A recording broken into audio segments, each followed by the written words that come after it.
Hello. Star here at the foot of the big Buddha statue at the Skeptical Buddhist Sangha in Second Life.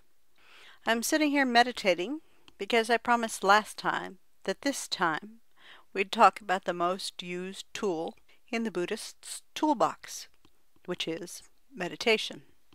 The first thing you need to know is that having your avatar in Second Life sit in meditation, or just plain sit, as we affectionately call it, having your avatar sit while you do other things is about as useful as spinning a Tibetan prayer wheel. Not that I'm saying prayer wheels are completely useless. Anything can be used as a focus for practice, but nothing saves us the work of doing the practice. This is equally true in having an avatar sit. If in real life you sit while it sits, you at least have the actual experience. Now that may seem silly and obvious, but it makes the point that meditation, as in all of Buddhist practice, is something you have to do. No one else can do it for you, and there are no shortcuts. So that you are able to do the sitting yourself, I'll give some instructions for a foundational form of meditation in a moment. But before we get to that, I want to touch on some of what Buddhist meditation is and how it's integral to following the Buddhist path.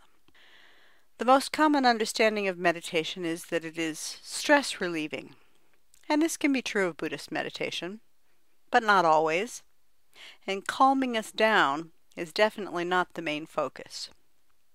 When the Buddha taught novices to meditate, he started them with one that would help them develop concentration and increase their ability to focus. This is the foundational meditation I mentioned.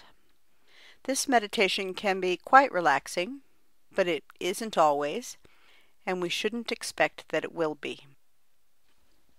Remember, expectations are views, and views cause trouble.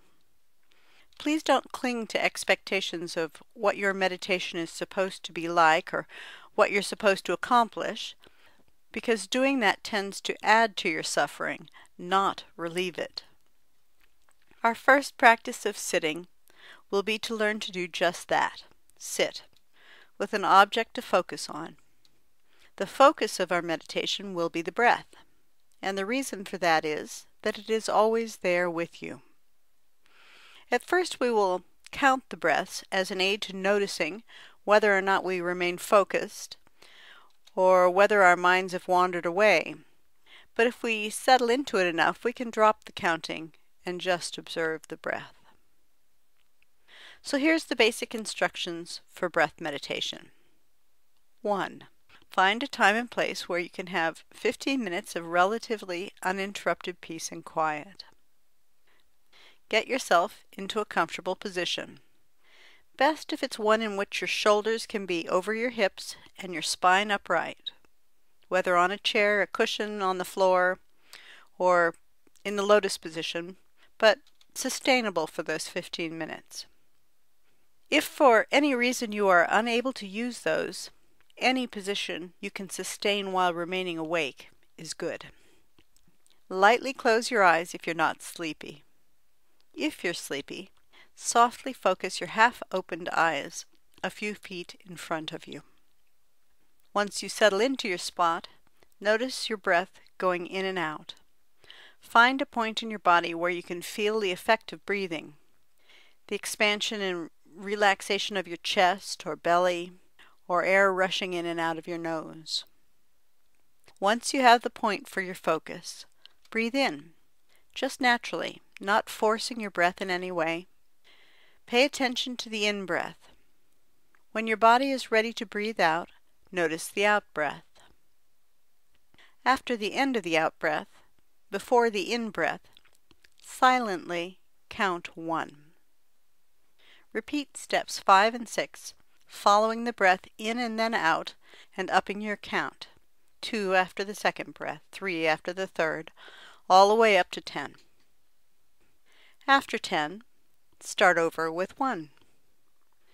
Do this for 15 minutes. When you discover that you're no longer paying attention to your breath, as you are very likely to discover, simply notice what you are thinking about and return to the breath and counting. Don't judge your thoughts or yourself for having them.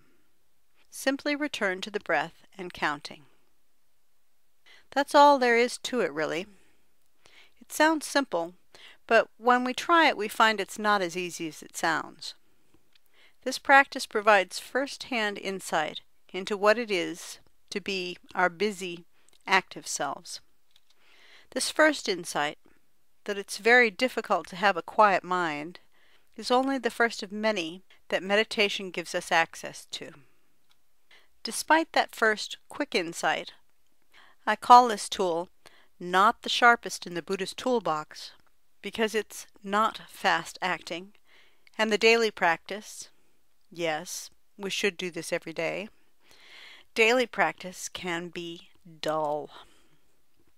But like snow falling on mountaintops, it will have an effect and wear away surfaces, often without you even noticing that it happens. Yet sometimes it will press you down like a glacier. You'll feel the weight. There might be the occasional avalanche.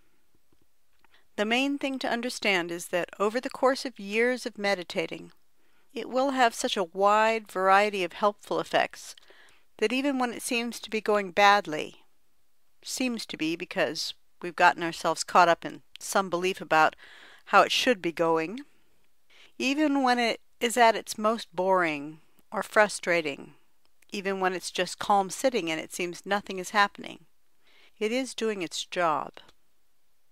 This meditation teaches the very useful skill of letting go. You may recall that in the last episode I talked about letting go of views. Catching ourselves clinging to views can be a challenge, but letting go of the view can be even tougher. And meditation gives us lots and lots of practice. You may have already noticed from my discussion of views about how our meditation practice ought to go, that just looking at why we might be reluctant to meditate will give us practice in, first, noticing that we have views, and then, with practice, letting go of them. We also get lots and lots of tiny, repeated bits of practice, waking up enough to notice that our ever-so-human minds have drifted, and we get practice noticing what we were thinking about, and practice not judging what we were thinking. Letting go of judging here is the same as letting go of views, because judgment is just another word for views. Most of all, we get practice releasing those repetitive thoughts, letting them go gently, not forcefully.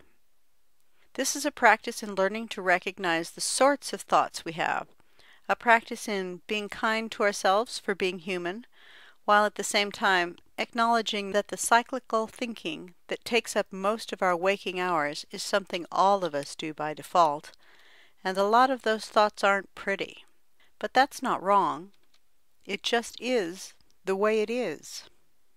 We find we don't have to cherish every thought. If they're important, believe me, they will return when you're not meditating.